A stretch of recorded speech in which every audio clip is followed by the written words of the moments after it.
In the heart of winter's fury, where visibility dropped to mere inches and temperatures plummeted below zero, a family's worst nightmare unfolded.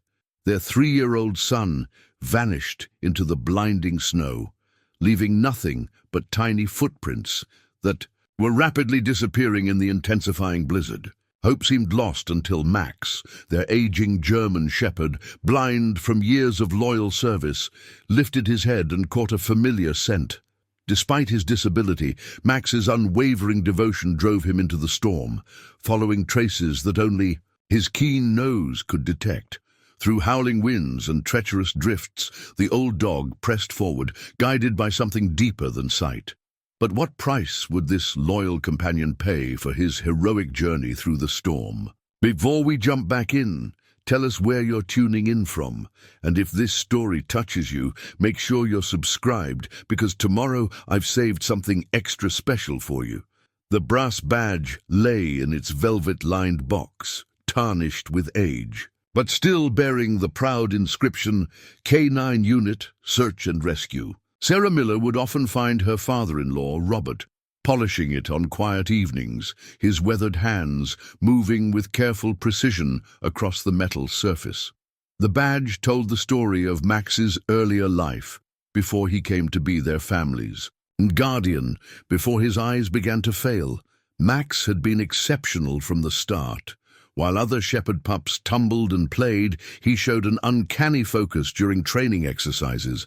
Robert, then head of the Mountain Region's Search and Rescue Unit, recognized something special in those alert brown eyes. The dog possessed an innate understanding of human vulnerability, a quality that couldn't be trained.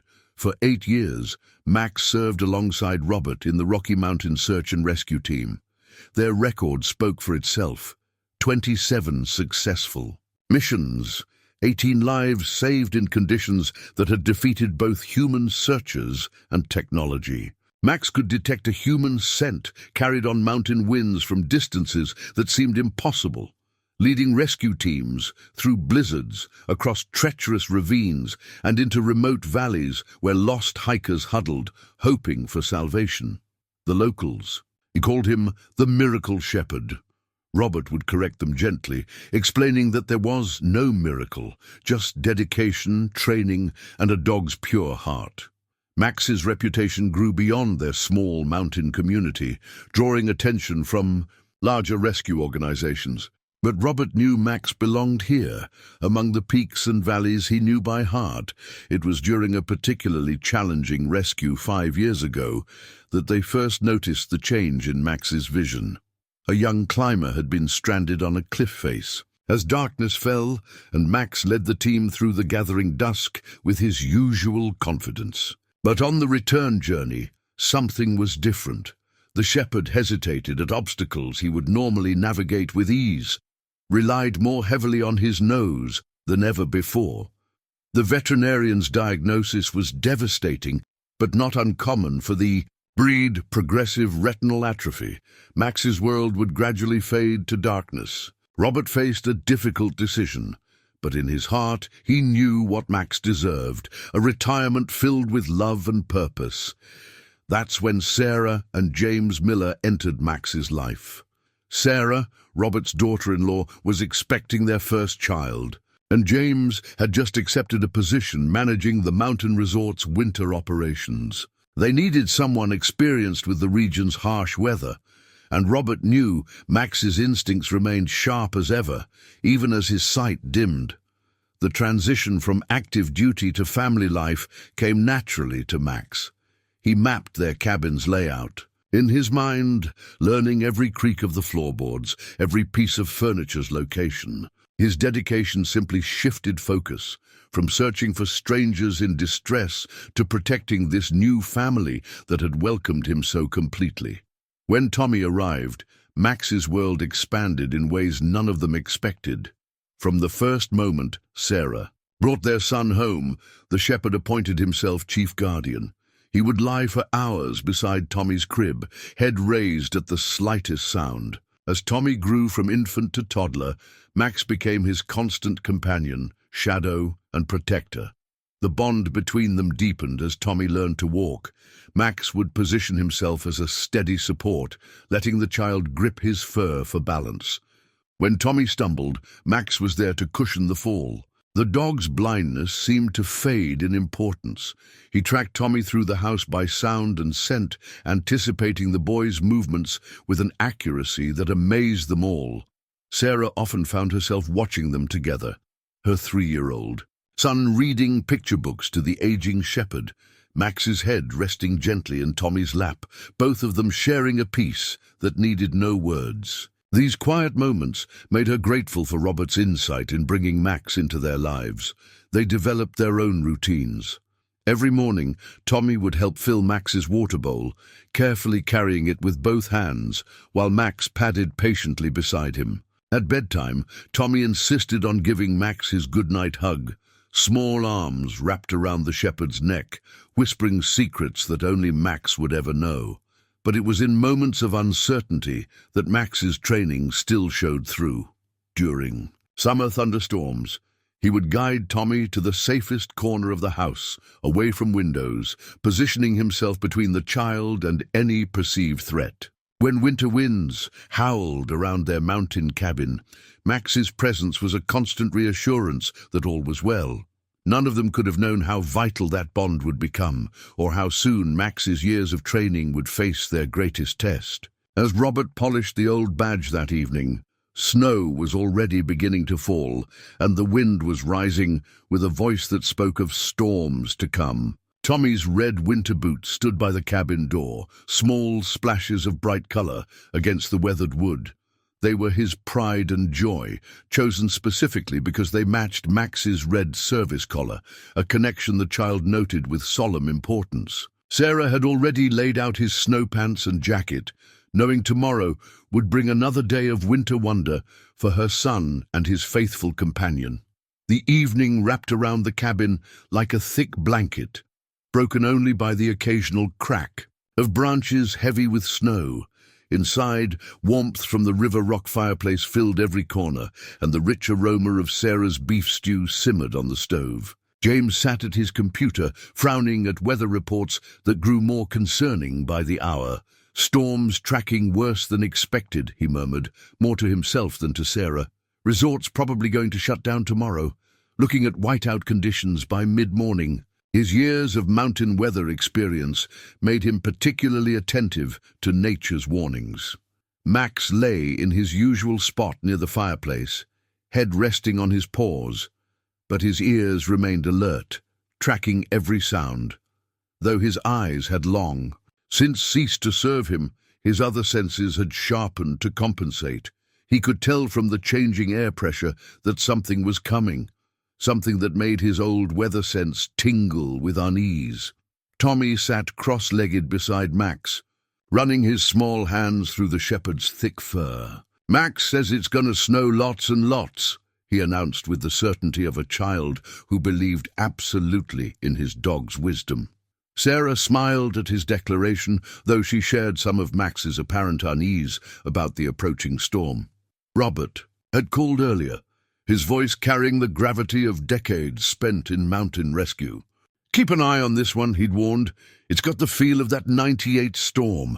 Sarah had been too young to remember that particular blizzard, but she knew the stories. 3 days of howling winds and zero visibility, roads buried under feet of snow.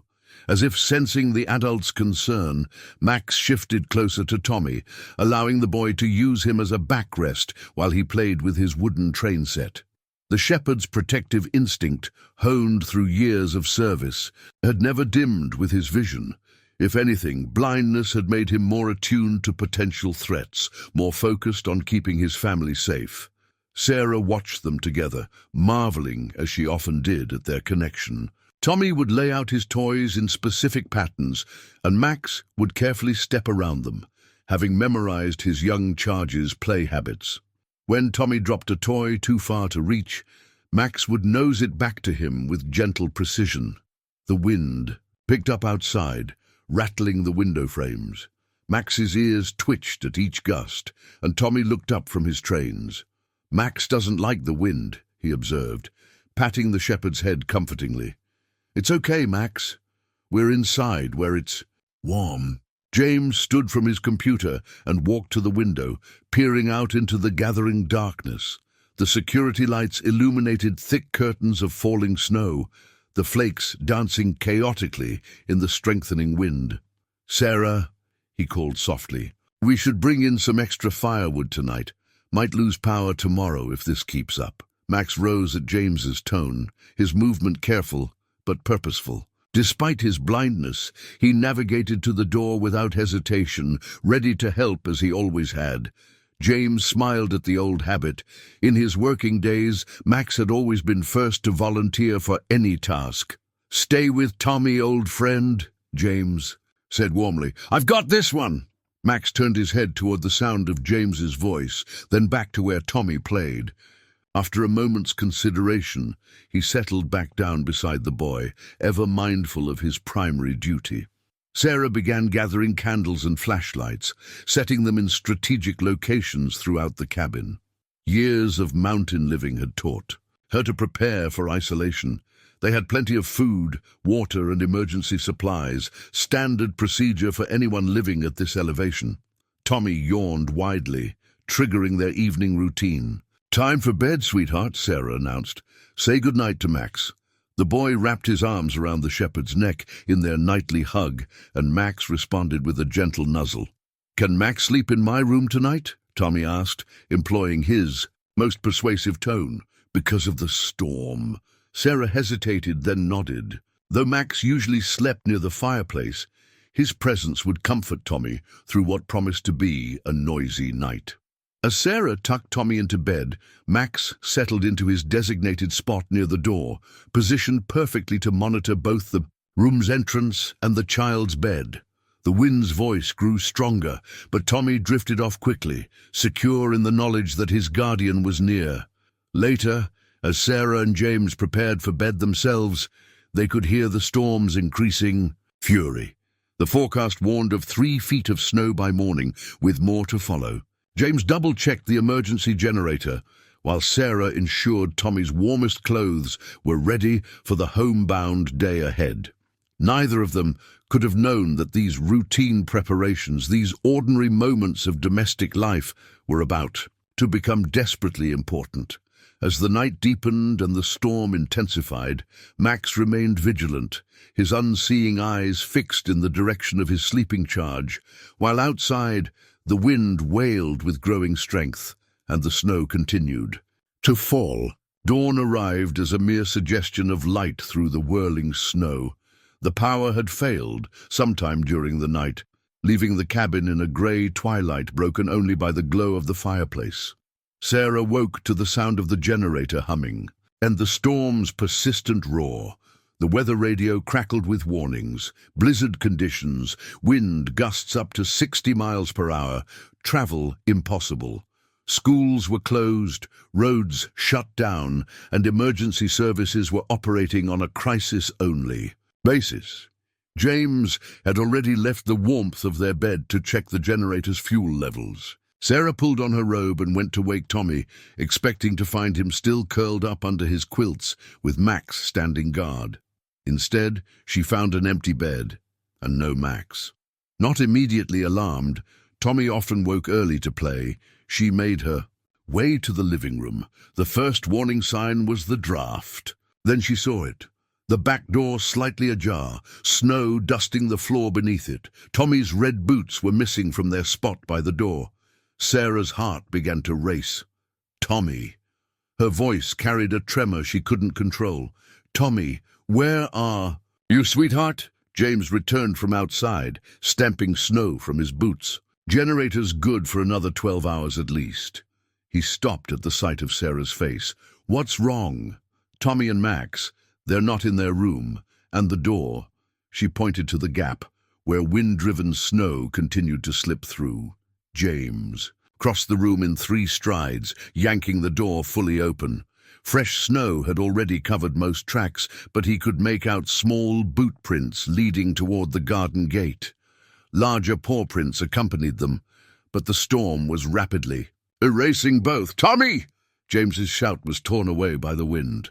The visibility was terrible. He could barely see the garden gate 20 feet away. Sarah appeared beside him, already pulling on her snow gear. "He must have wanted to play in the snow," she said, fighting to keep her voice steady. "Max is with him. Max will keep him safe."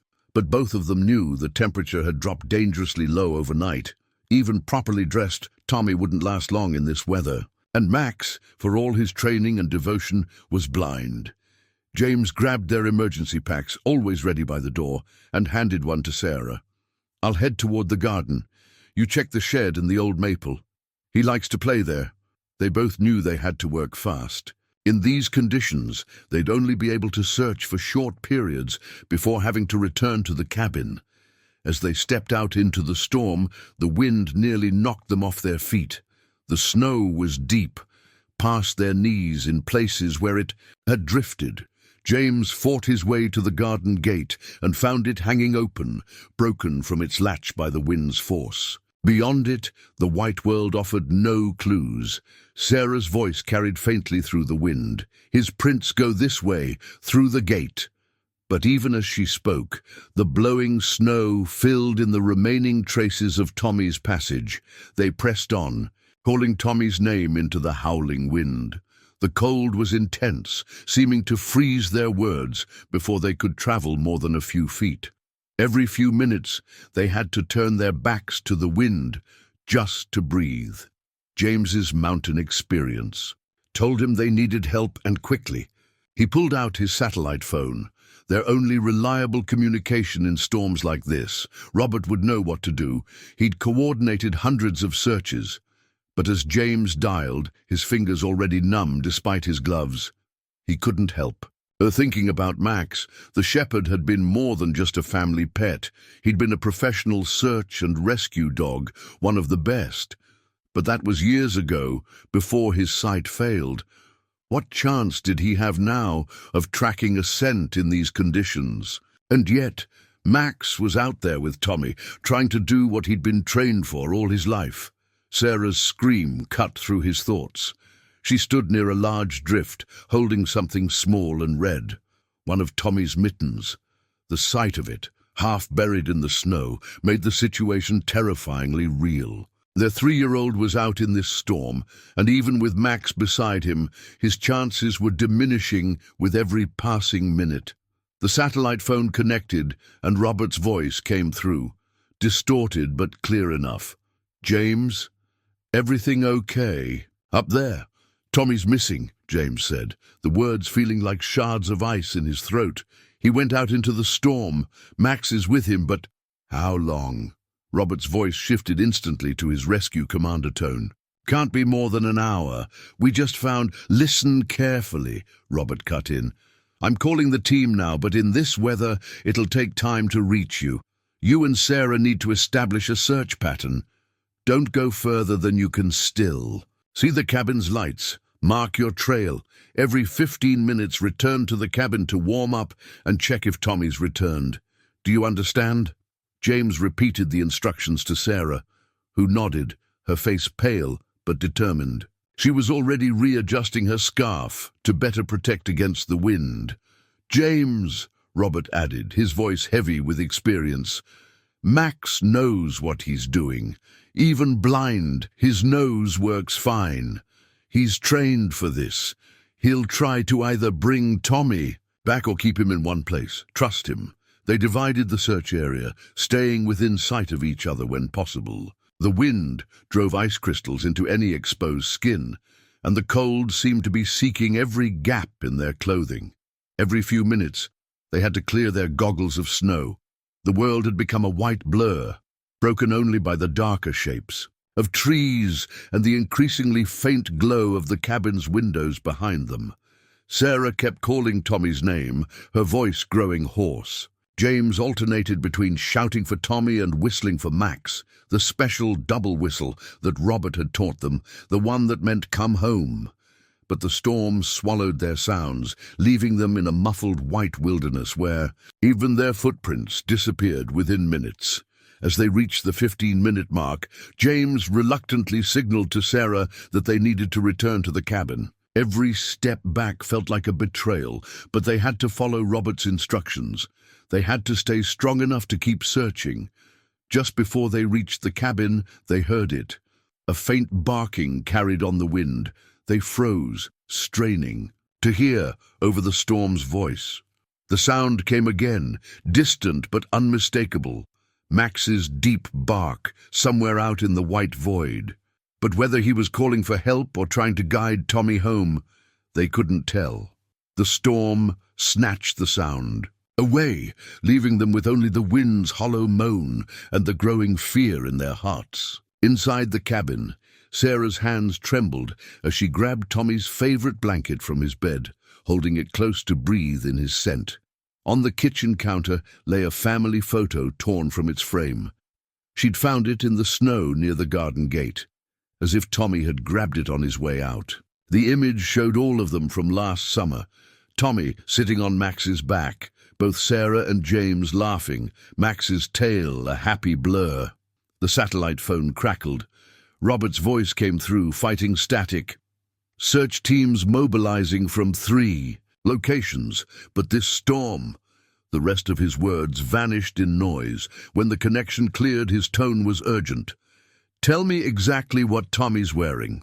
Sarah forced herself to focus. His new red boots, blue snow pants, green winter coat, with reflective strips, grey mittens, we found one, his dinosaur hat with the long ear flaps. Good. That's good. Robert's voice carried the steady calm of experience. The bright colors will help. Now think carefully. What was Tommy's state of mind last night? Did anything upset him? Make him want to go outside? James joined the conversation. Snow still, melting on his jacket. He was excited about the storm, wanted to build a snowman first thing in the morning. His voice caught. Said Max promised to help him. There was a long pause on the line. When Robert spoke again, his words carried weight. Max won't leave him, you know that, right? Whatever happened, wherever Tommy went, Max will stay with him. It's not just his training, it's who he is. Sarah clutched the photo tighter, remembering countless moments of Max's dedication. The time Tommy had a fever and Max refused to leave his bedside for 2 days. The way he'd position himself between Tommy and any perceived danger, even if it was just a delivery truck in their driveway. The wind howled louder, rattling the windows. James checked his watch. Nearly time to go out again. They'd been trading. Off, one searching while the other warmed up, neither willing to rest. The temperature display on the weather station showed -15 degrees, with wind chill driving it even lower. Listen, Robert's voice cut through the static again. Max was one of our best tracking dogs before he lost his sight.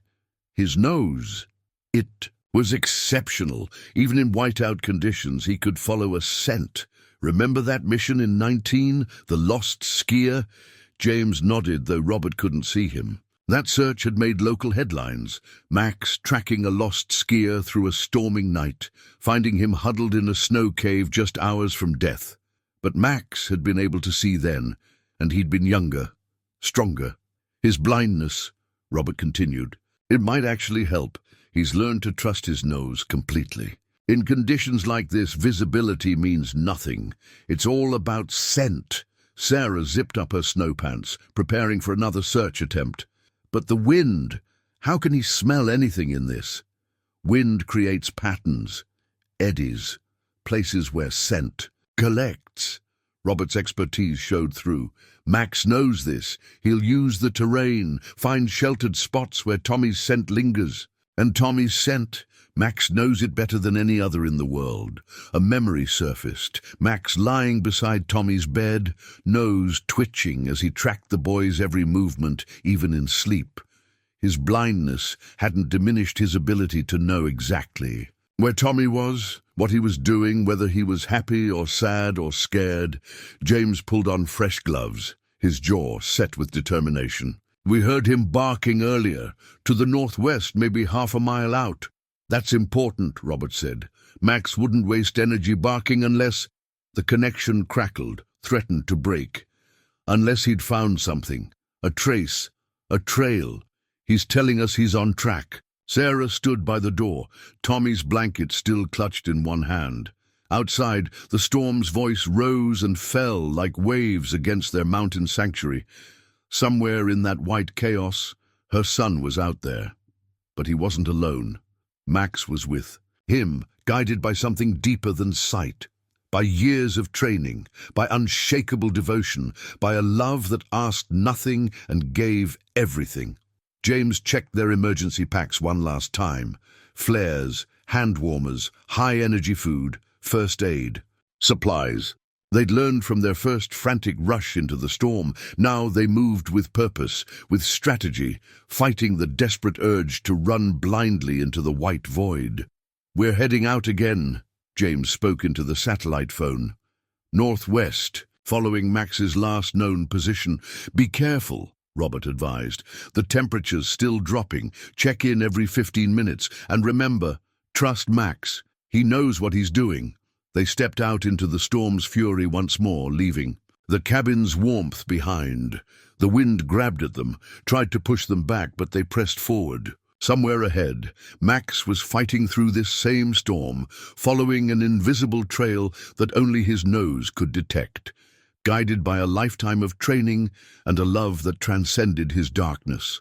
Max pushed forward through snow that reached his chest, his aging muscles straining against the drifts. His service collar, worn smooth by years of use, had caught on a branch and torn away. But he pressed on, guided by something far stronger than any physical tether. Tommy's scent was there, faint but distinctive, a familiar thread weaving through the storm's chaos. The shepherd's world had long since shifted from one of sight to one of sense and sounds. The storm brought both challenges and advantages.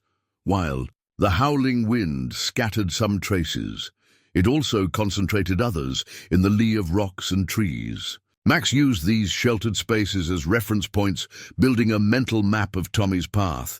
He could smell the boy's fear now, sharp and metallic, mixing with the wool of his dinosaur hat and the rubber of his new boots. The scent trail wandered. Erratically, Tommy had been confused, likely unable to see through the whiteout conditions. But there was something else, something that made Max's ears prick forward, the distant sound of crying, barely audible through the storm's roar.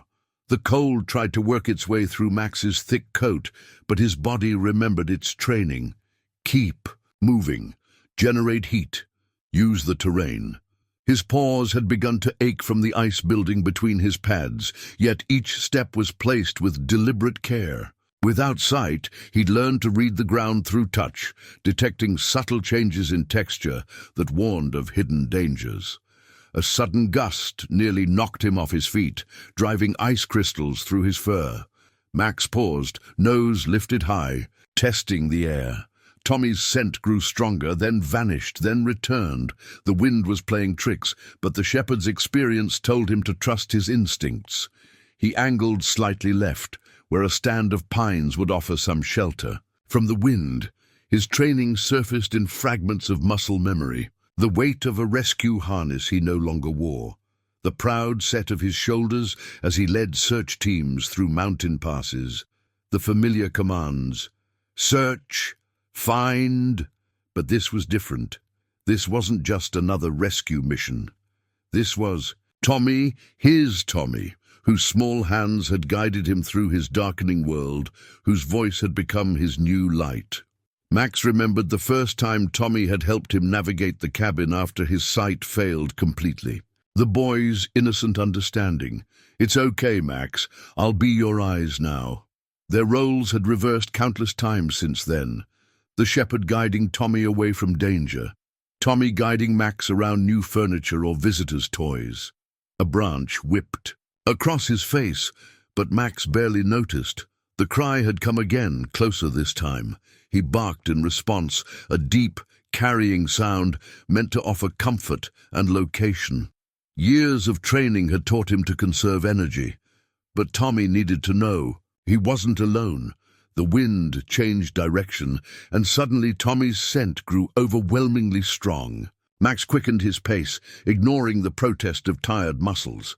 His nose led him to a fallen tree, its upturned roots creating a small hollow in the snow. Here the boy's scent pooled strongly, but it wasn't warm. Tommy had stopped here, perhaps. Tried to shelter, but had moved on. Max fought down a rising urgency. The temperature was dropping. He could feel it in his bones. Tommy's scent trail was growing weaker, his steps becoming more uneven. The boy was getting tired, his movements less purposeful. These were signs Max remembered from his rescue days, signs that demanded swift action. He barked again, putting all his strength into the sound. Through the storm's wall of white noise, a faint reply reached him. "Max?" Tommy's voice was small, frightened, but close, so close. The shepherd turned his head, triangulating the sound. 15 degrees to his right, maybe 50 yards, based on how the wind carried the voice. Max moved with renewed purpose, his nose continuously testing the air, his ears straining for any further call. The storm seemed to sense his determination, throwing sheets of snow against him, trying to push him off course. But Max had long since learned to navigate through darkness far deeper than any storm. His world was a tapestry of scents and sounds, and right now every fiber of that tapestry led to Tommy. Another whimper reached his ears, and Max's heart surged. He was close now, so close he could smell the salt of Tommy's tears, the lingering warmth of his breath in the frozen air. The shepherd gathered his strength, pressed forward through one last drift, knowing that somewhere in this swirling white void, a frightened little boy was waiting for his guardian to find him. The old training whistle's tone cut through Max's memories, high, clear, and urgent. Robert had used it countless times during their years together, each distinct pattern a different command. 2 short blasts. Direction found. 3 quick. Notes, subject located. 1 long, 2 short, return to base. The whistle itself was long lost, probably still hanging in Robert's cabin, but its lessons remained embedded in Max's mind. As he pushed through another drift, those training days surfaced with startling clarity. Robert's voice.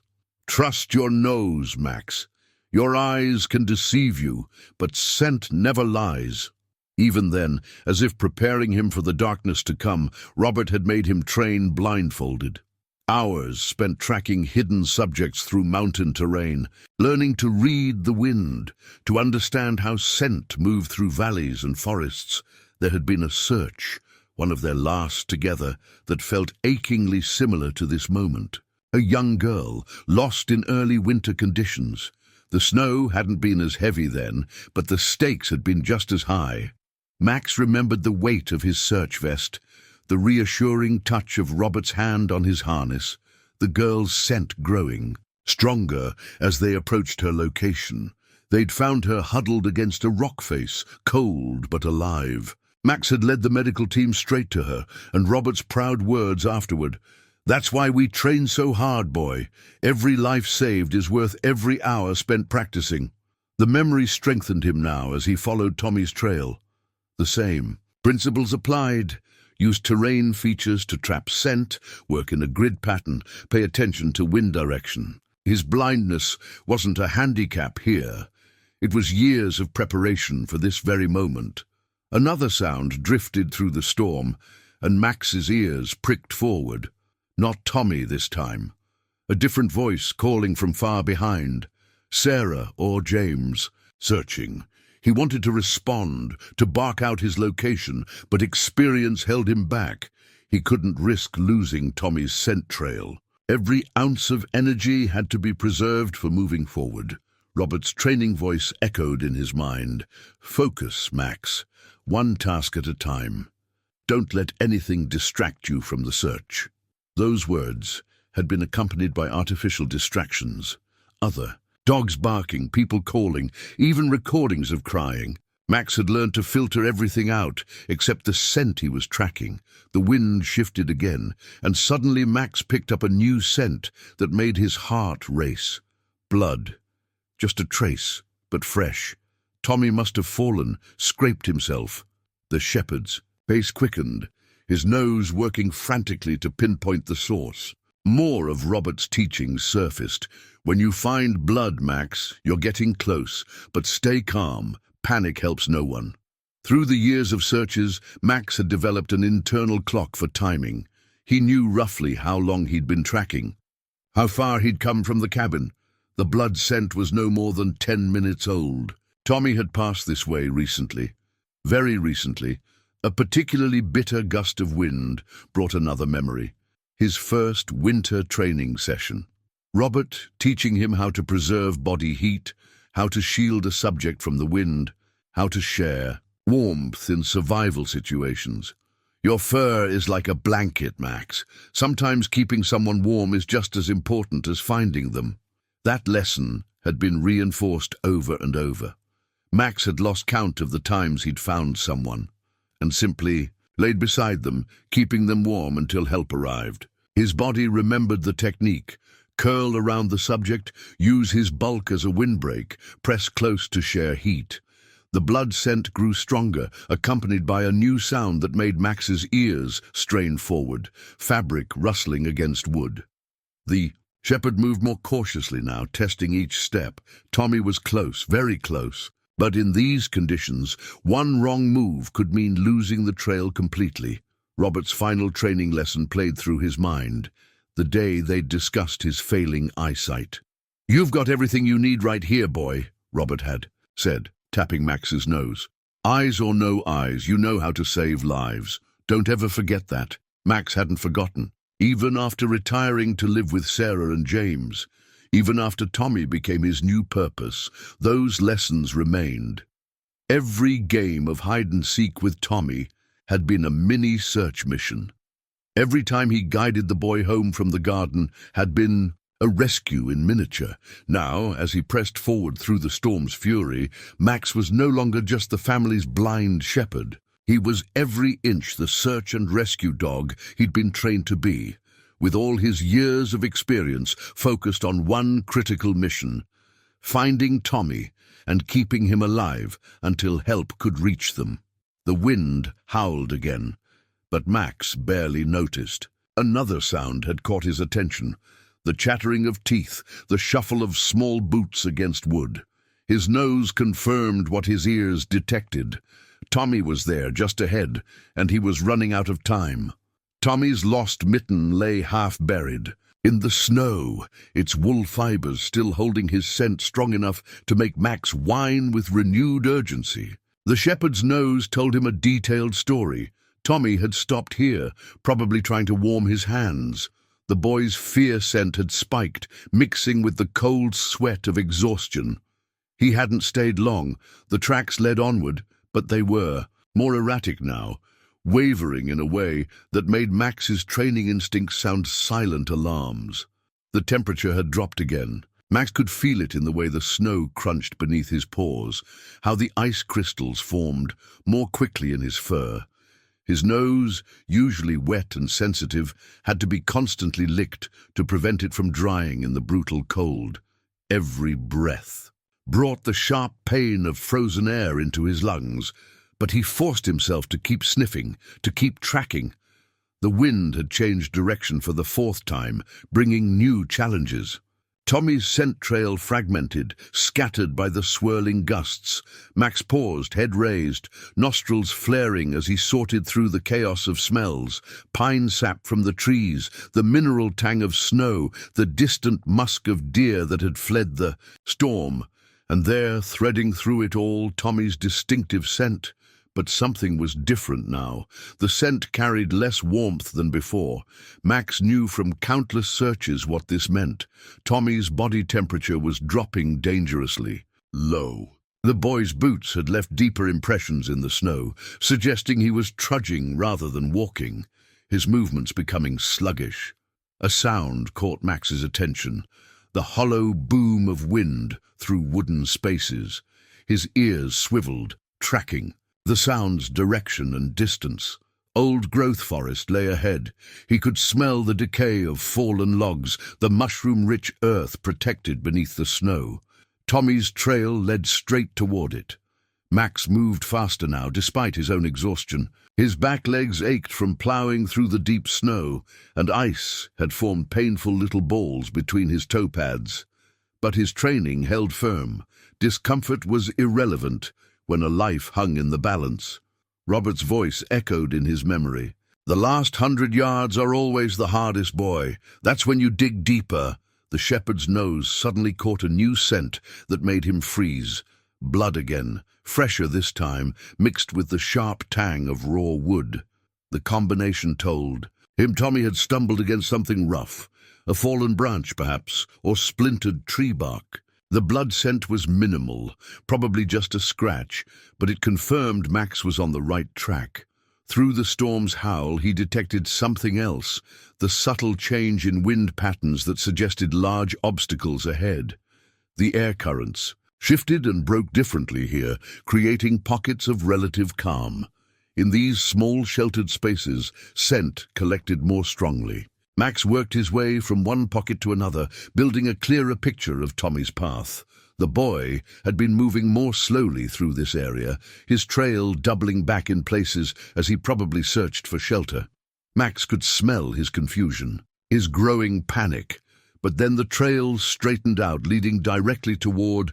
Max paused, nose working furiously to interpret the signals. There was a concentration of Tommy's scent ahead, stronger than the scattered trail, and it wasn't. Moving, his heart quickened. This was the pattern he'd been trained to recognize, a stationary subject, likely having found or been forced to take shelter. The scent pool was dense, recent, and tinged with the metallic edge of extreme cold. Tommy had stopped moving, and, recently, Max barked now, a deep, powerful sound that he hoped would carry through the storm. The effort sent daggers of pain through his chest, the frozen air burning in his lungs, but he had to let Tommy know help was coming. Had to give the boy something to hold on to. For several agonizing seconds, there was no response. Max barked. Again, ignoring the pain, putting every ounce of strength into the sound. And then faintly, so faintly he almost missed it. A whimper, a child's voice, hoarse with cold and fear. "Max!" The shepherd's tired muscles surged with renewed energy. He plunged forward, following the sound and scent, no longer feeling the ice in his fur or the burning in his lungs. Tommy's voice had come from straight ahead, where the wind's pattern suggested a large, fallen tree or similar obstacle. Max knew he was in a race now, not just against the storm, but against the cold that was slowly stealing Tommy's warmth and strength. The boy had stopped moving, had found some kind of shelter, but in this weather, shelter alone wouldn't be enough. Tommy needed warmth, needed protection, needed Max to reach him before the cold could claim its prize. Max's old service vest had long since been retired to a hook in Robert's cabin, but he could still feel its phantom weight across his shoulders, lending strength to his tired muscles. Each step through the deep snow brought him closer to Tommy's voice, while memories of past rescues drove him forward. He'd worn that vest with pride through every mission, and though it was gone now, its spirit remained, the duty to protect, to save, to guard against the elements that threatened his charge. "Max?" Tommy's voice came again, weaker this time. The shepherd's keen ears detected the slurring of the word, a warning sign he remembered from his training. Cold victims often slurred their speech as their body temperature dropped. He barked in response, trying to project confidence and reassurance. Through the sound, the wind cut through his fur like icy needles, but Max barely noticed. His entire world had narrowed to the space between him and Tommy's scent. The boy's fear hung thick in the air, mixed with the sharp bite of extreme cold and the woody smell of his shelter. 20 yards at most, Max estimated, fighting through. Another drift that reached his chest. His back legs trembled with fatigue. Too many hours of ploughing through deep snow, too many miles covered in his desperate search. Age weighted his steps, trying to slow him down, but Max refused to yield. He'd learned long ago that exhaustion was a barrier that could be pushed through, a wall that determination could breach. Tommy's sobs reached him now, barely audible over The storm. Max, I'm scared. The words struck Max's heart like physical blows, driving him to push harder, move faster. He remembered Robert's training. Fear can kill as surely as cold, boy. When you find them, they need to know they're safe. The shepherd's nose led him to a massive fallen pine, its root ball torn from the earth by some long-ago storm. The trunk had created a natural lean-to against another tree, and beneath it, protected from the direct force of the wind, Tommy's scent pooled strongly. Max could smell the rough bark where small hands had grabbed for support, the rubber of boots scraping against wood, the cotton of a winter coat now dusted with snow. "Max," Tommy's voice cracked, "is that really you?" The shepherd barked once more, gentle now, the same soft sound he used to wake Tommy from his afternoon naps. He heard movement under the fallen tree, the rustle of fabric, a caught breath, the scrape of boots against frozen ground. Then small, shaking fingers touched his muzzle. Max pressed forward carefully, mindful of the limited space. His nose painted a picture of Tommy's condition. The boy was huddled as far back under the trunk as he could get, knees drawn up to his chest, one mitten missing, his breath coming in sharp little gasps that spoke of cold and fear. The shepherd could feel Tommy trembling as small arms wrapped around his neck. "I got lost," Tommy whispered against Max's fur. "I wanted to play in the snow, but the wind. I couldn't see our house anymore." His voice hitched. "I tried to find it, but everything was white." Max maneuvered himself closer, pressing his body against Tommy's. The boy's clothes were crusted with snow, and he shivered continuously. The shepherd remembered his training for such situations. Share body heat, block the wind, keep the subject awake and talking. He shifted his weight, using his bulk to further shield Tommy from the gusts that found their way under the fallen tree. Tommy's fingers clutched at Max's fur weakly, too weakly. The shepherd knew the signs. Hypothermia setting in, the cold slowly, stealing the boy's strength. Max had found him, yes, but their ordeal wasn't over. They needed help, and soon. In the distance he could hear voices calling, but they were too far away, too scattered by the wind to reach. The old training asserted itself again. Max knew what he had to do. Stay with Tommy, keep him warm, keep him conscious.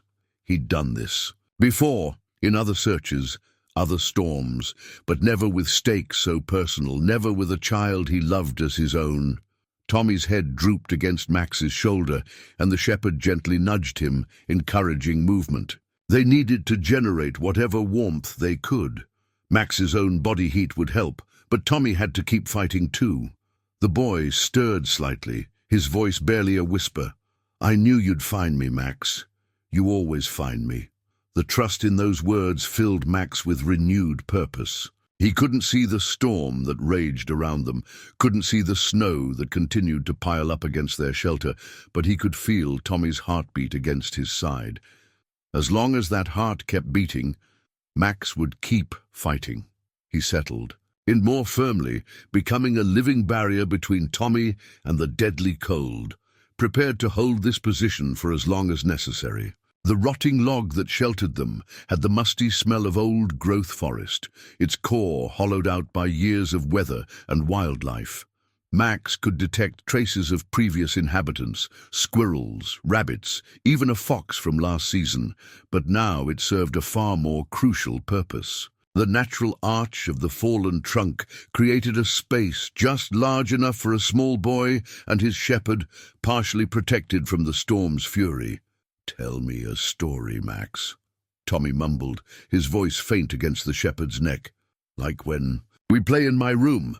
The slurring in his words had grown worse, and his shivering had become more violent. Max knew both signs. The first warning of dangerous cold, followed by the body's desperate attempt to generate heat. The shepherd shifted position, trying to cover more of Tommy's body with his own. He couldn't tell stories like the humans did, but he could communicate in other ways. Max began a low, gentle rumble in his chest, a sound he used to comfort Tommy during thunderstorms. The vibration helped warm them both, and the familiar sound gave the boy something to focus on besides his fear. Time became fluid, marked only by the rhythm of Tommy's breathing and the cyclical howling of the wind.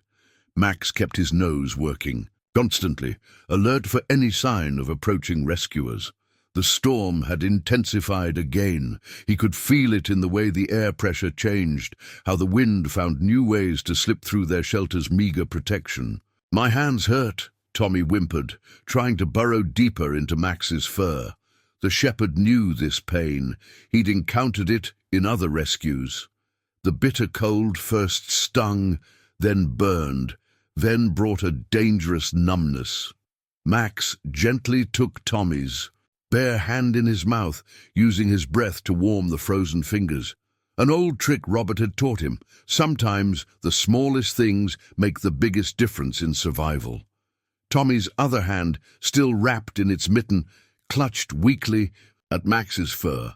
The shepherd could feel the boy's strength ebbing, but he also sensed something else, a resilience, a stubborn determination that reminded him of training days. Like handler, like child, Robert and Tommy shared that same core of quiet strength. Wind changed direction again, driving snow under their shelter at a new angle. Max adjusted his position, becoming a living windbreak.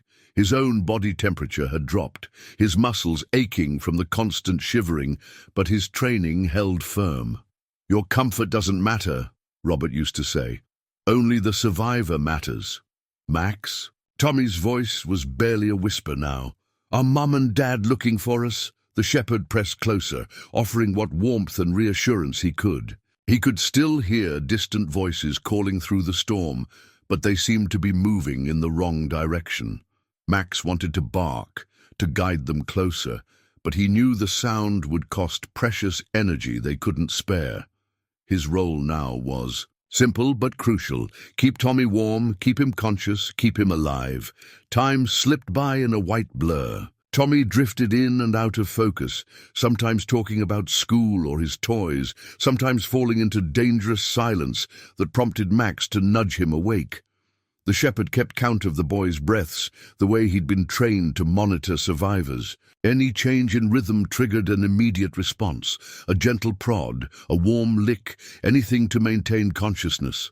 The hollow log creaked above them, bearing the weight of accumulated snow. Max's ears tracked the sound, alert for any sign of structural weakness.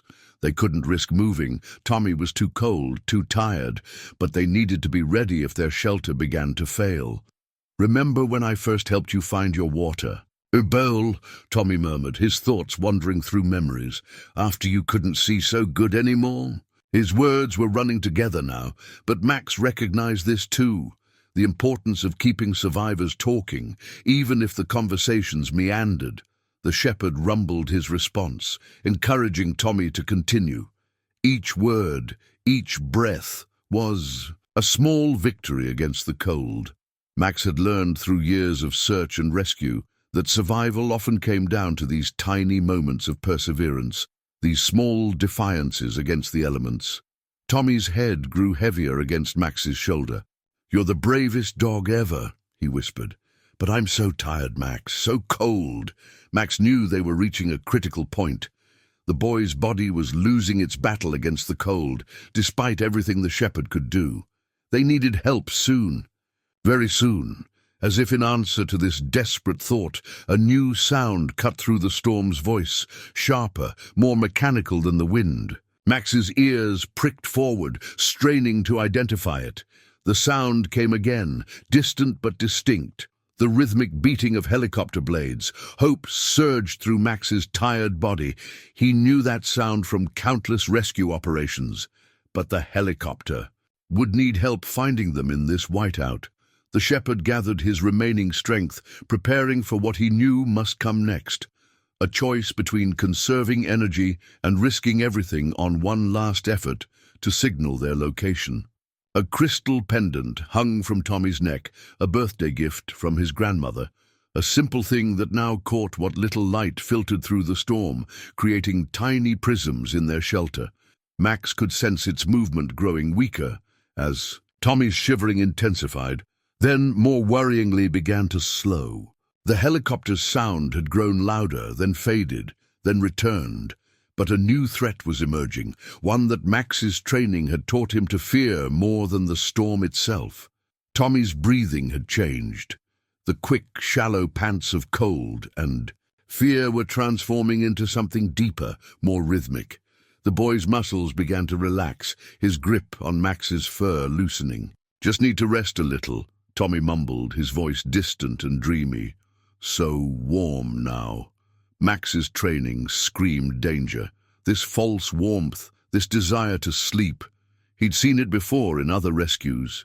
It was the last stage before. The shepherd refused to complete the thought. Instead, he broke his own rule of energy conservation, barking sharply, urgently, while nudging Tommy hard enough to snap him back to awareness. "Hurts, Max," Tommy protested weakly. "Everything hurts." The helicopter's sound shifted again, and with it came a new scent that made Max's ears prick forward. Diesel fuel. The aircraft was closer now, much closer, but the wind kept changing its apparent direction. Snow continued to pile around their shelter, and Max could feel the temperature dropping even further as evening approached. Then came the sound that changed everything. A sharp crack from above, followed by an ominous groaning. Max's ears tracked the noise instantly. The old log that formed their shelter was finally succumbing to the weight of accumulated snow. Small pieces of bark and ice began falling around them as the wood shifted. The shepherd faced a brutal choice. The log had protected them from the worst of the storm. But now it was becoming a deadly trap. Moving meant exposing Tommy to the full force of the blizzard. Staying meant risking being crushed if the log collapsed. And Tommy was in no condition to move on his own. Max made his decision with the speed of long experience. Gently, but firmly, he gripped the collar of Tommy's coat in his teeth, the same way he'd once carried rescue ropes and medical supplies. The boy stirred, confused. "Max! What?" The log groaned again, louder this time. Max pulled, carefully but insistently, dragging Tommy away from their deteriorating shelter. The boy tried to help, to crawl, but his movements were uncoordinated, weak. They had barely cleared the log when a larger crack split the air, and their shelter partially collapsed behind them. Now exposed to the storm's full fury, Max had seconds to make another critical choice. They needed to find new shelter immediately, but more importantly, they needed to be visible to the helicopter. The shepherd's nose worked frantically, testing the air. There, a cluster of rocks he'd scented earlier, not far away. High ground, some protection from the wind, and crucially, no overhead dangers. The crystal pendant swung from Tommy's neck as Max half-carried, half-dragged him through the snow. The shepherd's muscles screamed in protest, his aging body pushed far beyond normal limits. But giving up wasn't an option. It had never been an option in his years of service, and it certainly wasn't now. Tommy had fallen silent, too silent. Max could still feel him breathing, could smell the lingering warmth of life. But the boy was slipping deeper into that dangerous twilight state between consciousness and oblivion. The shepherd barked again, a sound of desperation and determination combined, trying to keep Tommy present, trying to alert the helicopter, trying to fight back the encroaching darkness with sheer force of will. The rock formation loomed before them, a black shape in the swirling white. Max guided them into the lee of the largest boulder, where the wind's force was slightly reduced. He positioned Tommy against the rock, then pressed against him, trying to restore some of the warmth lost during their desperate move. The helicopter's sound grew stronger again, and now Max could smell other scents too. Humans approaching on foot, calling into the wind. The search teams were closing in, but time was becoming their greatest enemy. Tommy's breathing had grown even shallower, his skin giving off the sharp, cold scent that Max associated with severe hypothermia. The shepherd made one final, desperate gamble. He threw back his head and released every ounce of remaining strength. In a series of deep, powerful barks, the same pattern he'd used in his service days to signal a found subject. The effort sent sparks of pain through his chest, his lungs burning from the frozen air, but he kept calling. Then something unexpected happened, something that made Max's heart surge with new hope. Tommy's crystal pendant, jostled by their movement, and caught in a stray beam of light from above, suddenly threw off a spray of rainbow reflections. The prisms danced across the snow, creating a momentary flash of color in the monotonous white. The helicopter's rhythm changed instantly. The sound shifted, focused, drew closer. Max barked again, and again the pendant's light caught and scattered, creating a brief but visible signal in the darkness. The aircraft was nearly overhead now, its downdraft driving the snow into new and patterns around them. But the triumph of imminent rescue was tempered by a horrifying realization. Tommy had stopped shivering entirely. His breathing was now so shallow that Max could barely detect it. The boy's scent had changed too, becoming fainter, more distant, as if he were somehow fading away despite being right there in the shepherd's embrace. The helicopter's searchlight cut through the snow, painting their small refuge in harsh white light. Max could hear voices shouting, boots crunching through snow, the metallic sound of rescue equipment being readied. Help was finally coming, but had their last-minute escape. From the falling log, their desperate race to this new position cost Tommy more strength than he had left to give. Max pressed closer, willing his own warmth into Tommy's still form, while above them the helicopter held position, and around them the rescuers converged. The shepherd's heart pounded with a fear greater than any he'd known in his years of service. He'd completed his mission. He'd kept his promise. He'd found his boy. But would it be enough? Had he made the right choice in moving them?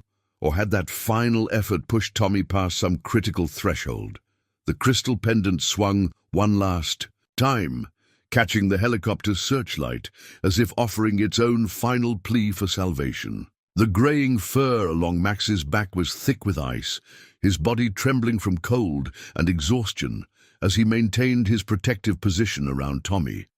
The helicopter's downdraft created a maelstrom of snow around them, but the shepherd refused to move, using every ounce of his remaining strength to shield the boy from the bitter wind.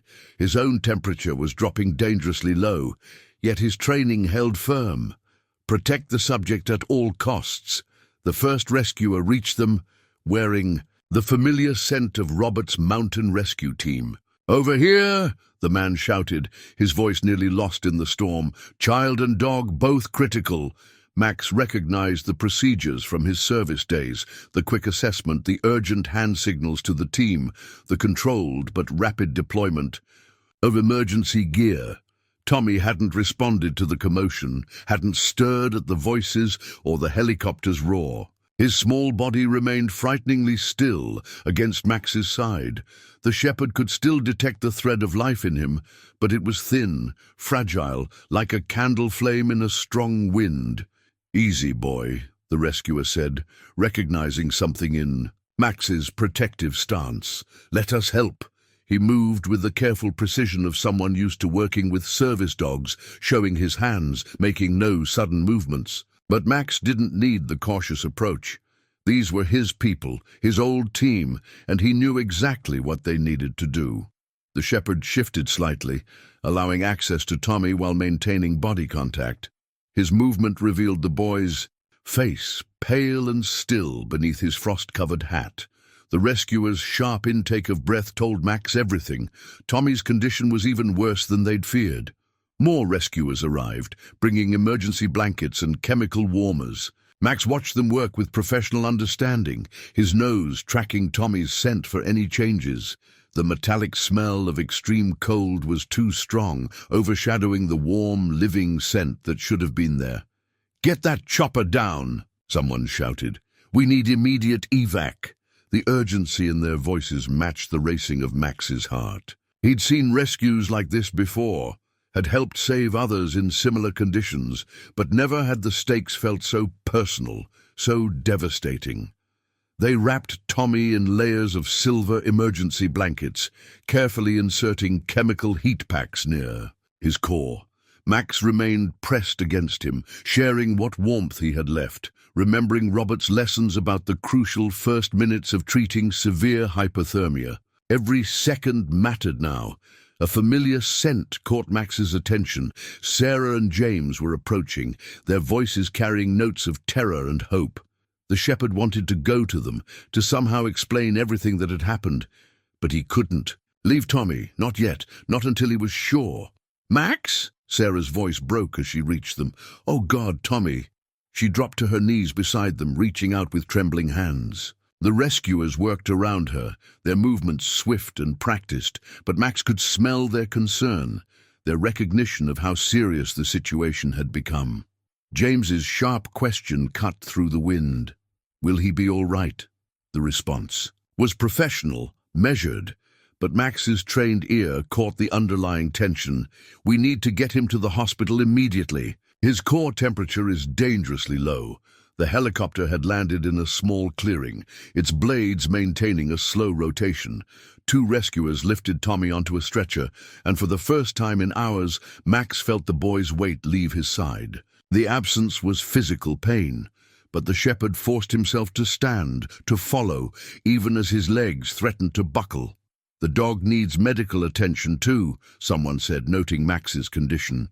The shepherd barely registered the words, his entire focus on Tommy's stretcher as they carried him through the snow. His steps were unsteady now, his own body finally betraying the toll of the endless hours in the storm. Sarah tried to hold him back, to guide him to a separate rescue vehicle, but Max pulled forward with the last of his strength. He'd made a promise, not in words, but in the deeper language of love and duty, to stay with Tommy until he was safe. The critical minutes weren't over yet. "Let him come," James said, understanding in his voice. "He's earned it." The rescuers exchanged glances, then nodded. One of them helped lift Max into the helicopter beside Tommy's stretcher, recognizing that separating them now might do more harm than good. As the helicopter lifted off, Max pressed, his nose against Tommy's blanket-wrapped hand, still tracking his scent, still monitoring every breath. The boy's fingers were like ice, but beneath the frozen skin, Max could detect the faintest pulse, a rhythm that had to keep beating, had to grow stronger. The shepherd's own body was reaching its limits, his vision growing dark around the edges. But he fought to stay conscious. His watch wasn't over yet, wouldn't be over until he knew Tommy would survive. An emergency flare cast its harsh red glow through the helicopter's cabin, illuminating Tommy's still face as the medical team worked. Max lay pressed against the stretcher's side, his own breathing becoming increasingly labored. The shepherd's training told him every detail of what was happening, the rapid deployment of warming equipment, the careful monitoring of vital signs, the urgent voices exchanging medical terminology above him. "Core temperature 28 degrees Celsius, one medic reported, her voice tight with concern. "Cardiac rhythm irregular." Max understood the gravity in her tone. He'd heard it before in other rescues, when minutes meant the difference between life and death. The helicopter's vibrations ran through his exhausted body as they raced through the storm, each moment carrying them closer to help, but feeling eternally long. Sarah sat beside them, one hand on Tommy's blanket-wrapped arm, the other buried in Max's ice-crusted fur. The shepherd could smell her tears, even through his frost-numbed nose, could feel her fingers trembling as she touched him. "Stay with us," she whispered, and Max wasn't sure if she was talking to Tommy or to him. The flare's light caught something else, movement under Tommy's eyelids. Max lifted his head sharply, ignoring the wave of dizziness the motion caused. He knew this sign from his training, potential consciousness, a fighting spirit. The shepherd tried to rise, to get closer, but his legs wouldn't cooperate. The hours of cold and exertion were finally claiming their toll. "The dog's going into shock," someone said. Max felt hands on him, smelled the sharp antiseptic scent of medical supplies. But he couldn't focus on that. Tommy's fingers had twitched, a tiny movement that only Max's sensitive nose detected against the blanket's surface. The shepherd forced, himself to stay alert, to keep watching, even as his own vision began to blur. James's voice cut through Max's fading awareness.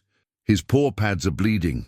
The shepherd had barely noticed the pain, hadn't registered when the ice and frozen ground had torn his paws open. Such things didn't matter. Only Tommy mattered. But now the cold was creeping deeper into Max's bones, making it harder to think, harder to stay awake. "Starting warm saline infusion," the medic announced. Max watched through increasingly unfocused eyes as they worked on Tommy, his trained senses picking up subtle changes. A slightly stronger heartbeat, a faint improvement in color. The boy was fighting, refusing to surrender to the cold that had tried to claim him. The helicopter banked, causing everyone to brace themselves.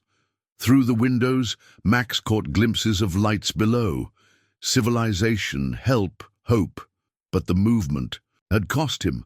Darkness crept at the edges of his consciousness, and his head sank to the floor despite his best efforts to stay alert. "Max?" Sarah's voice seemed to come from very far away. "Stay with us, boy. Please." The shepherd tried to respond, tried to lift his head, but the strength that had carried him through the endless hours of searching and protecting was finally giving out. His body had given everything it had to save Tommy, perhaps too much. New scents reached his nose, hospital antiseptic, rubber, medicine. They were landing. Tommy would have help soon. Max felt his guard dropping, his fierce determination to stay awake weakening. They were safe now. Tommy was safe. Perhaps he could rest, just for a moment. "He's crashing!" The sharp alarm in the medic's voice cut through Max's haze.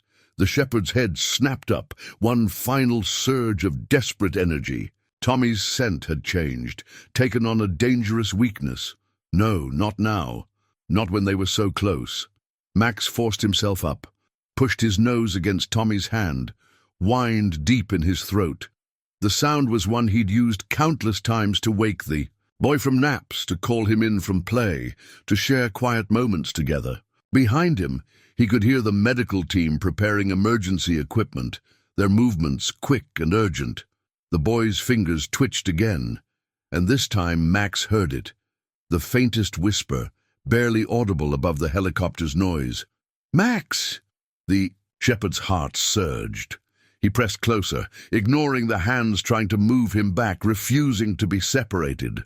Tommy needed him, had always needed him, would always need him. Max's own exhaustion, his pain, the cold that had settled deep in. His bones, none of it mattered. The helicopter touched down with a gentle shudder. Through the opening doors came a rush of warm air and new voices, the controlled chaos of an emergency response team. Max felt himself being lifted, heard Sarah's tearful protests as someone tried to separate him from Tommy. But everything was growing distant, fuzzy, as if the world were being wrapped in cotton. The last thing Max registered was Tommy's scent. Still cold, still weak, but changing, warming, fighting. Then the darkness that had been threatening finally claimed him.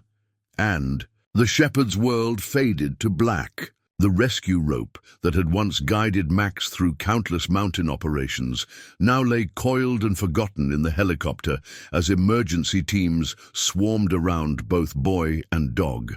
The hospital's trauma center had mobilized 2 teams, one for Tommy, another for Max, but separating them proved more challenging than anyone expected. Even in his semi-conscious state, Max responded to every attempt to move him away from Tommy with a quiet, determined resistance. "Let them stay together," a silver-haired doctor ordered, taking in the situation with experienced eyes. The dog's presence might help stabilize the boy's vital signs, and trying to separate them will just waste critical time. She had treated hypothermia cases before, understood the complex dynamics of rescue bonds. The trauma bay erupted into controlled chaos. Tommy's core temperature remained dangerously low, his heartbeat irregular. The medical team worked with swift precision, applying warming blankets, preparing heated oxygen, setting up cardiac monitors. Through it all, Max maintained contact with Tommy's stretcher, his nose never losing track of the boy's scent, even as his own strength continued to fade. "Blood pressure's stabilizing," someone announced. "Core temperature up 0.5 degree. Small victories, but vital ones." Sarah and James stood at the room's edge, clutching each other, their faces reflecting both terror and hope as they watched the medical team work. Robert had arrived too, still in his rescue gear, his expression grim as he assessed both Tommy and Max's conditions. The veterinary team worked around Max, respecting his need to stay close while treating his most serious injuries. His paw pads were severely damaged, torn and frozen from hours of searching through ice and snow. Hypothermia had set in, and his aging heart showed signs of strain from the prolonged exposure and exertion. "Max?" Tommy's voice, weak but clear, cut through the medical discussions. The shepherd's ears pricked forward instantly, his tail offering a feeble wag despite his exhaustion. The medical team paused, recognizing a crucial moment. Tommy's fingers twitched, searching, and Max summoned his remaining strength to nose them gently. "Remarkable," the head doctor murmured, watching Tommy's vital signs respond to Max's presence. "The bond between them is actually helping stabilize his condition." She had seen therapy dogs work with patients before, but this was different. A connection forged through crisis and survival. Sarah took a hesitant step forward, hope warring with fear on her face. "Tommy, sweetheart!" Her voice broke as Tommy's eyes fluttered, struggling to open. Max whined softly, encouragingly, the same sound he used when teaching Tommy to walk, to climb stairs, to face each new challenge. "Cold," Tommy whispered. "So cold, Max." The shepherd pressed closer, offering warmth and comfort even as the veterinary team continued their treatment. They worked carefully around him, understanding that his presence was as vital to Tommy's recovery as any medical intervention. The next few minutes were critical. Tommy's temperature began to rise more steadily, his heart rhythm strengthening, but Max's condition was deteriorating. The shepherd's breathing had become labored, his own temperature dangerously low. Years of search and rescue experience had taught him to ignore his body's warnings, to push through pain and exhaustion, but now that determination threatened his survival. "We need to treat the dog more aggressively," the vet insisted, concern heavy in her voice. "He's crashing." But when they tried to move Max to a treatment table, Tommy became agitated, his vital signs immediately reflecting his distress. The boy's fingers clutched weakly at Max's fur, and the shepherd remained steadfast, immovable. Robert stepped forward then, his weathered face showing understanding.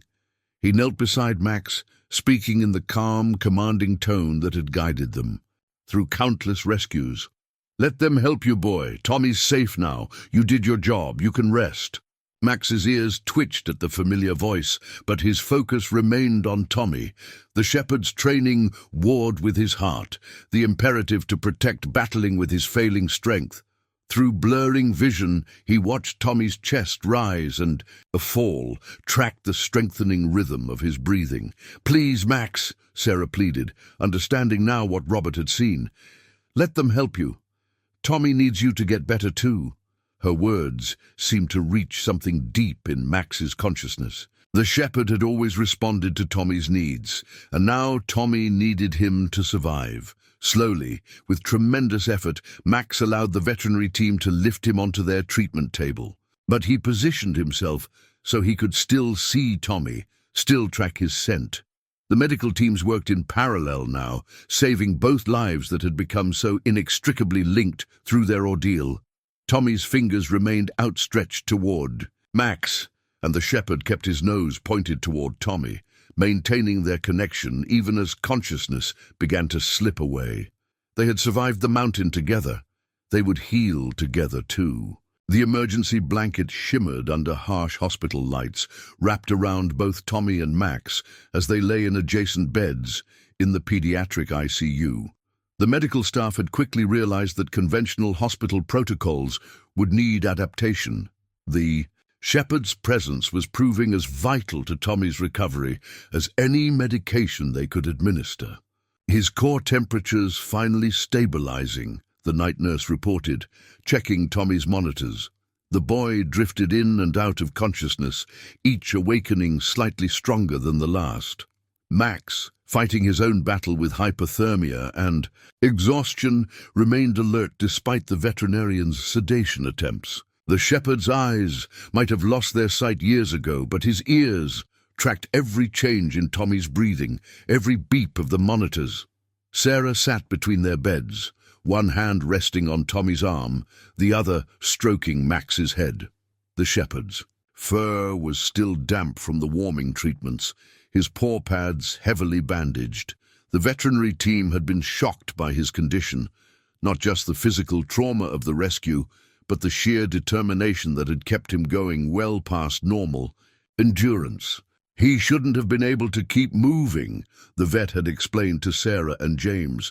The damage to his paws alone, most dogs would have stopped hours earlier, but search and rescue dogs, they're different. They don't quit. They can't quit. Tommy stirred, his voice small but clearer than before. "Max, are you still here?" The shepherd's response was immediate, a soft whine, a gentle thump of his tail. The monitors showed a corresponding improvement in Tommy's vital signs, confirming what the medical team had observed throughout the night. The boy's recovery seemed directly linked to his certainty of Max's presence. James paced by the window, where the storm still raged outside. They had learned more about the rescue as the night progressed, how Max had tracked Tommy for miles through blinding snow, how he had kept the boy warm in the fallen log, and most crucially, how his decision to move them had saved their lives. The log had completely collapsed under the snow's weight, barely an hour after their rescue. Robert had stayed too, his rescue experience proving valuable as the medical team worked. He understood both the physical and emotional dynamics at play. "Max isn't just staying alert for Tommy," he explained quietly to the doctors. "He's still on duty. In his mind, the mission isn't over until Tommy's completely safe." The night deepened, marked by regular checks from both medical and veterinary staff. Tommy's condition slowly improved, but Max's remained precarious. The shepherd's age and the extreme stress he'd put on his body created complications the veterinary team struggled to address. His heart showed signs of strain, and his body temperature fluctuated dangerously. "Max saved my life," Tommy whispered during one of his conscious moments, his hand reaching toward the shepherd. The medical team had positioned their beds close, enough for this contact, understanding its importance to both patients' recovery. "He found me when I couldn't see anything, when I was so scared." Sarah fought back tears as Tommy's words trailed off into sleep. The full story had emerged gradually. Tommy's impulsive decision to play in the snow, the sudden disorientation as the storm intensified, and through it all, Max's unwavering presence. The shepherd had not only found him, but had kept him alive. Through the worst of the blizzard, the night nurse entered again, checking vitals with practiced efficiency. She paused, noting Max's elevated heart rate with concern. The shepherd's breathing had become more labored, his aged body finally showing the true cost of his heroic efforts. The veterinarian was called in for another consultation. "He's given everything he had," the vet said softly, reviewing Max's latest readings. "We're doing all we can, but—" She didn't need to finish the thought. Everyone in the room understood the sacrifice Max had made, pushing his aging body far beyond its limits, refusing to give up despite the damage it caused. Tommy, as if sensing the concern around him, stirred again. "Max is the bravest," he murmured, his fingers finding the shepherd's fur. "He's not allowed to go away.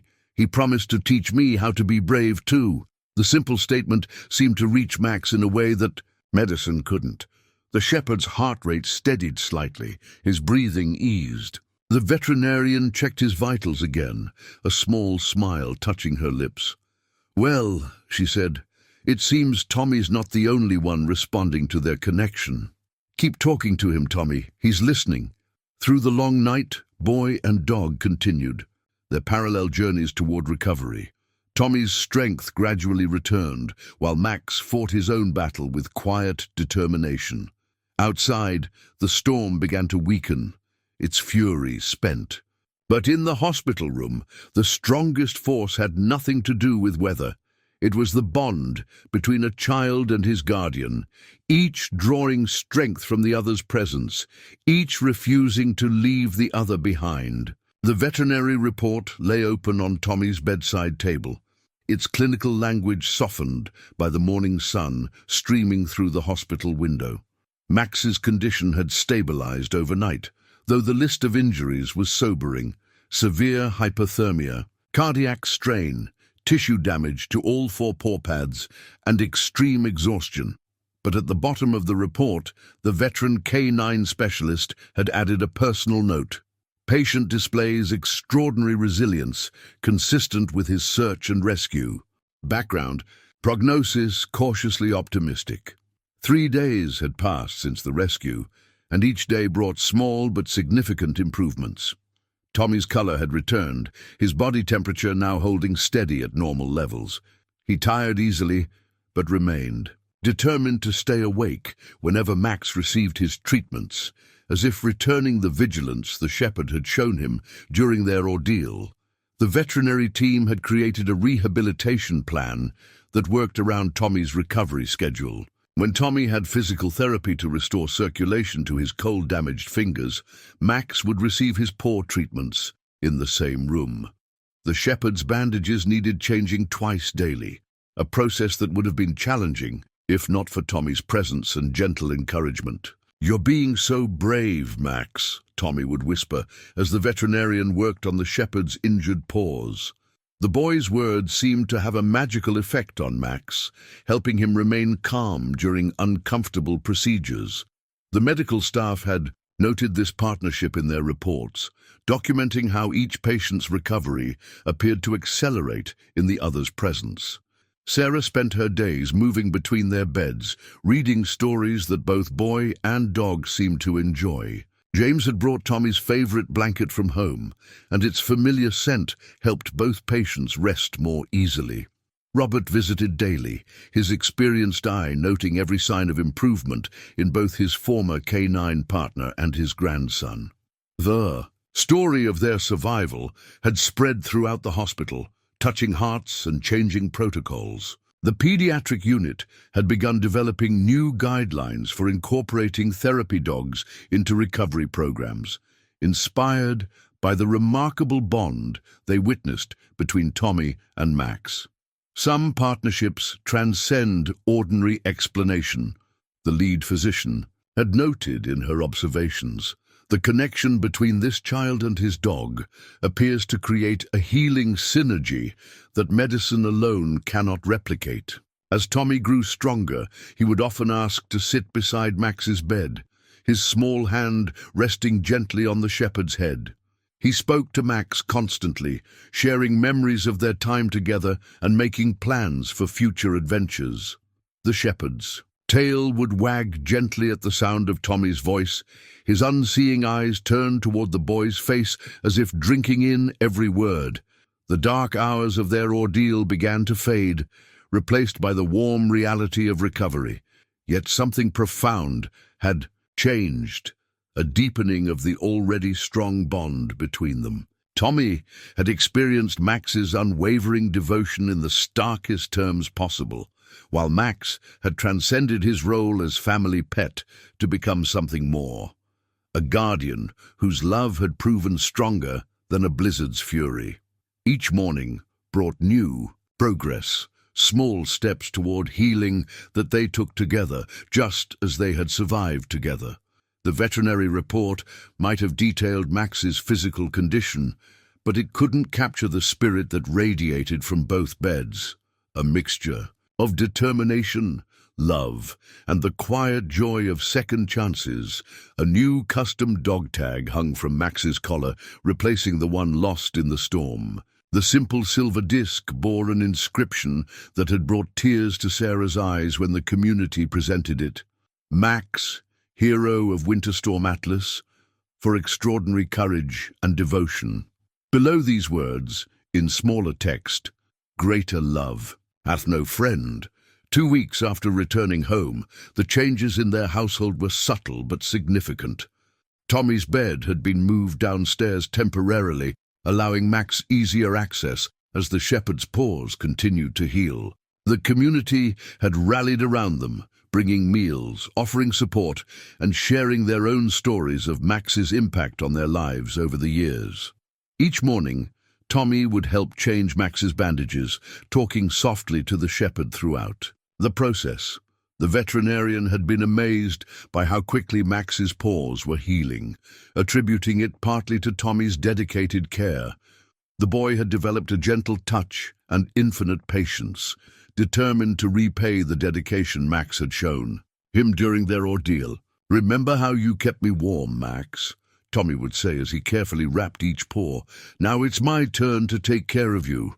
The shepherd would lie still during these sessions, his tail thumping gently against the floor, his unseeing eyes fixed on Tommy's face with unchanging devotion. Robert visited daily, bringing his expertise in rehabilitation for retired service dogs.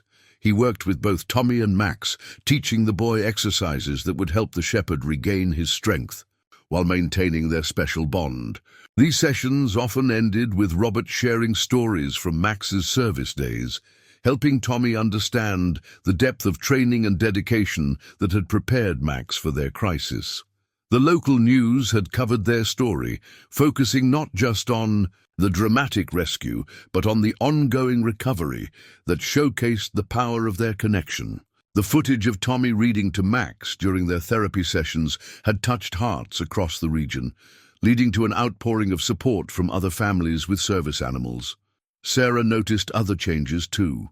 Tommy, always careful with Max, because of his blindness, now showed a deeper understanding of their partnership.